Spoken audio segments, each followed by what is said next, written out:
Well, hello YouTube and TikTok channels. It's Belmont here.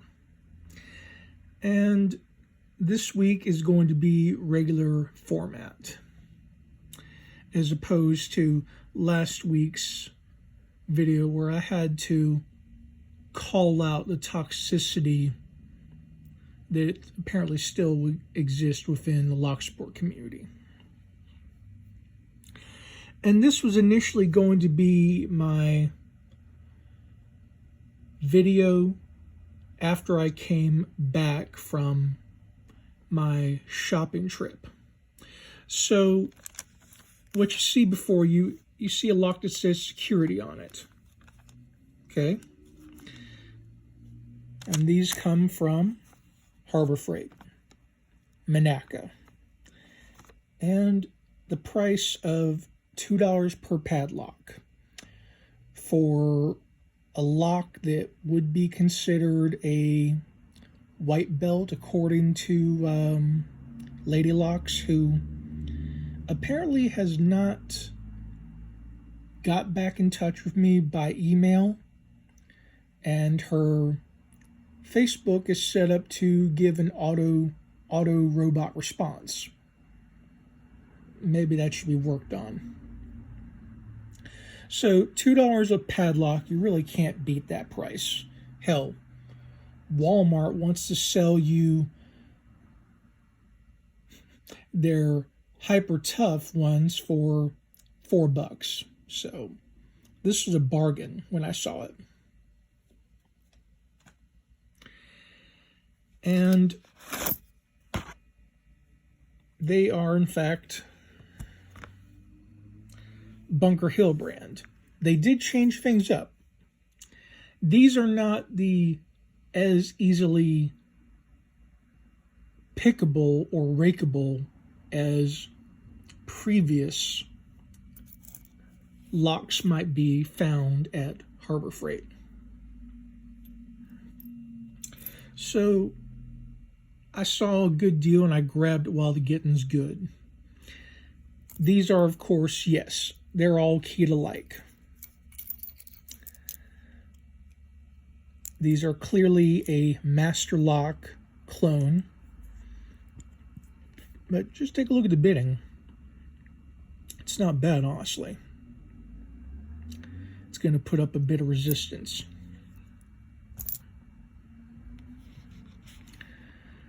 One and a half inches long, so you know what?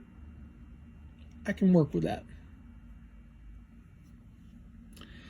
Now, the same day I was buying these, apparently I also became the fortunate winner of these.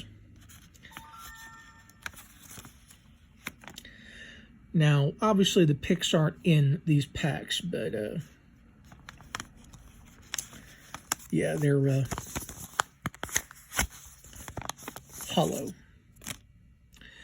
I did attempt to actually reach out to Jimmy Long's on Facebook, and apparently he was unavailable for comment.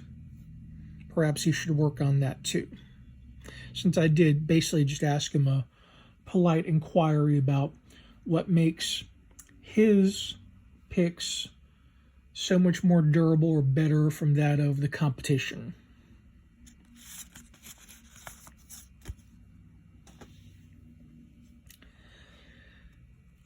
I also came back and started working on project pouches. So, for those of you who are familiar with my Clom Birkin key extractors, yeah. Here is Project Pouch 2.2. You're actually going to see a improved version of the pouch in a couple of weeks. It is already made, but hey, content. Hand stitched. Dollar Tree sticky tabs, Velcro, even Dollar Tree thread. And believe it or not, this thread, if you can actually see it and get it up close. This actually came from a weave set in the HBA section for African American weaves. Also came with 3 large, what appeared to be upholstery needles, which did come in handy. This is also standard just strap material that I scavenged for, which also found the same day that I won. So, yeah. Fit it all together.